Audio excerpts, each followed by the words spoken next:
लेंगे बीच में। हमारा ये आसन है जो कि बच्चों के लिए बहुत ही लाभकारी है, जिस आसन का नाम है सिंह आसन। सिंह आसन के फायदे क्या हैं? सिंह आसन के मैं फायदे बताता हूँ।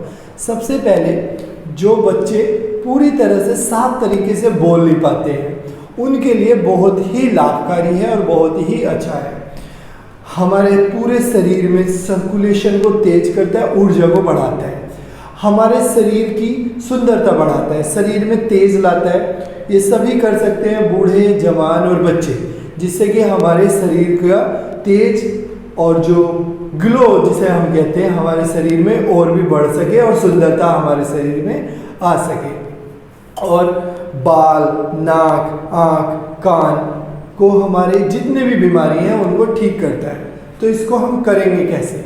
अपने दोनों पैरों को पीछे की ओर मोड़ लीजिए, दोनों घुटनों पर हम बैठेंगे, पैर हमारे पीछे और हमारे घुटने खुले हुए। घुटनों को अपना खोलिएगा जितने भी स्वाभाविक आप खोल पाएँ। आप बैठ पा रहे हैं आसानी से बैठ पाएँ, अदरवाइज अपने पीछे कोई तकिया या मोटा सा कपड़ा रख लीजिए जिससे कि आप आसानी से बैठ पाएंगे। शुरू में, आरंभ में यदि आपसे नहीं बैठा जाता है तो आप एक तकिया पे बैठ सकते हैं और पैरों को इस स्थिति में रख सकते हैं। इस तरीके से यदि आपसे पैर नहीं हो रहे, स्वाभाविक जैसे भी आपसे बैठा जा रहा है वैसे ही बैठिए। इसकी मेन जो क्रिया है वो है आपके शरीर को पूरी तरह से स्ट्रेच करना। तो इस स्थिति में स्ट्रेच बहुत अच्छे से हो जाएगा, इसीलिए हम इस स्थिति में बैठे। दोनों हाथों की उंगलियों को अंदर की ओर मोड़कर दोनों हाथों को थाइस के बराबर में रखो, अंगूठा भी अंदर की ओर, हथेली पूरी जमीन पर, कमर सीधी, छाती खुली हुई। और अभी हमें सामने देखते हुए गर्दन को ऊपर उठाकर पूरे शरीर को एक ऐसा खोलना है जैसे शेर का, एक शेर जब अपना शिकार करने के लिए जाता है तो जब वो अपना मुंह खोलता है तो उसका पूरा शरीर, चेहरा जो होता है वो पूरा खिंचा हुआ होता है। आंखें ऊपर की ओर, माथा की स्किन जो है वो ऊपर की ओर खिंची हुई, आंखें खुली हुई और सर पूरे शरीर पर खिंचाव, आंखों पर खिंचाव, मुंह पर खिंचाव और मुंह पूरी तरह से खुला हुआ और जीभ पूरा बाहर निकाल के हमें शेर की तरह दहाड़ लगानी है। जैसे शेर आवाज नहीं लगाता है उस तरीके से हमें आवाज लगानी है। इस प्राणायाम को इसको हमें प्राणायाम के बीच में लगाया है जिससे कि इसके लाभ हमें अधिक मिल सके। चलो अभी हम इसको करेंगे 5 बार। स्टार्ट करो। सांस लो, अंदर, जीभ बाहर निकालो, फिर से सांस लो,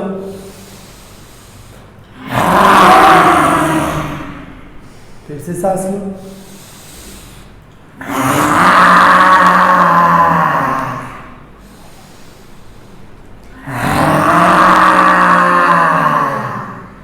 एक बार और,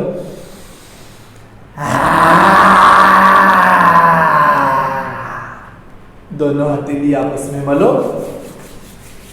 अपने गले पे लगाओ जिससे कि गले में जो भी हमारे दुखन हुई है या खिंचाव हुआ है उसको आराम मिल जाए, गले से हमारा साउंड हमारा ठीक हो। आपको मैं बता दूं कि हमारे अधिकतर जितने भी सिंगर हैं अच्छा गाने वाले, वो मैक्सिमम इस अभ्यास को करते हैं जिससे कि हमारा गला भी साफ हो जाता है और हमारी आवाज़ भी जो है वो मधुर होती है, यानी कि हमारी आवाज़ भी साफ और अच्छी होती है।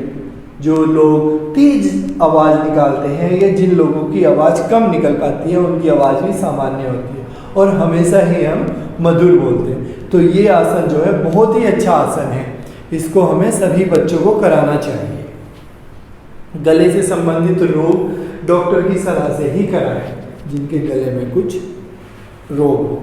साधारण आसन में बैठ जाइए।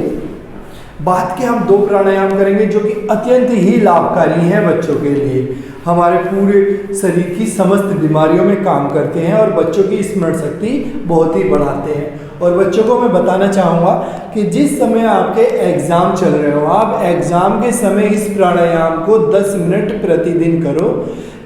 अब यदि आप इस प्राणायाम को, यदि आप शाम को 3 घंटे के लिए पढ़ने बैठे हो, पढ़ने से 10 मिनट पहले इस प्राणायाम को करो और फिर आप पढ़ने लग जाओ।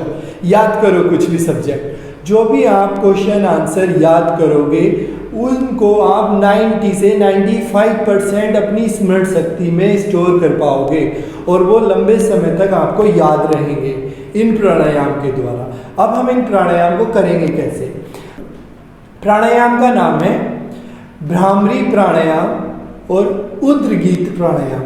भ्रामरी प्राणायाम में हम अपनी शरीर की इंद्रियों को बंद करके नाक से ओम का गुंजन करते हैं और वो गुंजन हमारे शरीर में कुछ ऐसी वाइब्रेट महसूस कराता है जैसे हम मोबाइल की घंटी जब आती है और मोबाइल वाइब्रेट होता है, उसी तरीके से हमारे पूरे शरीर में ओम का गुंजन होता है।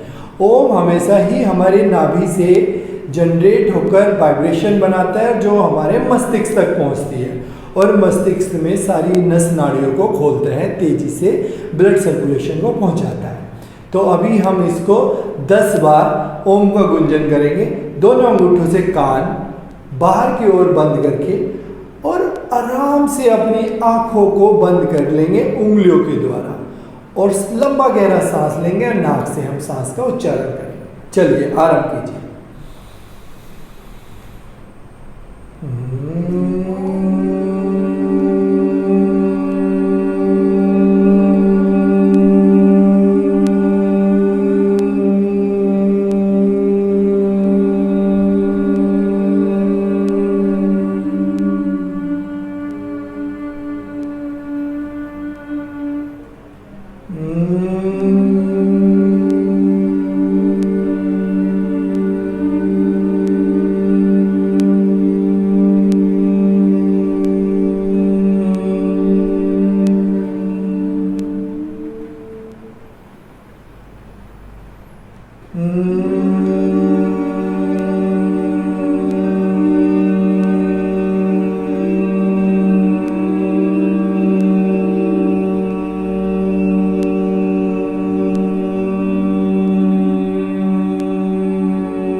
हाथ नीचे ले आइए। सांस गति सामान्य 10 से 15 सेकंड के लिए।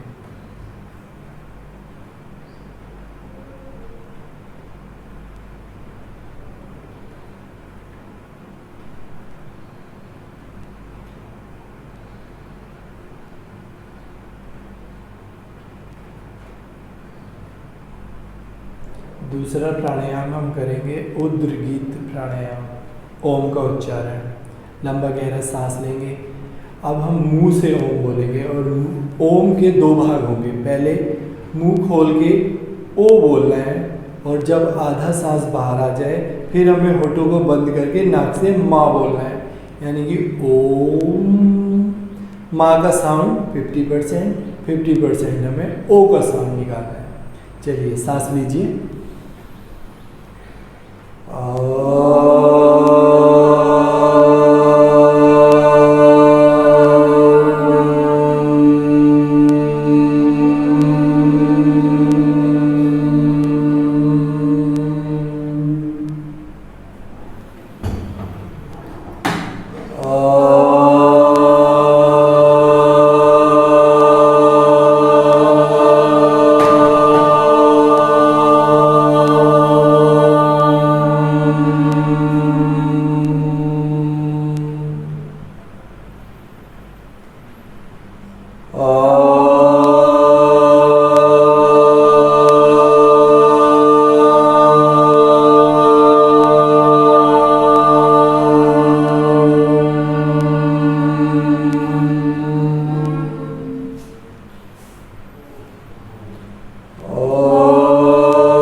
साथ शरीर की ऊर्जा एकाग्र, शिथिल शरीर,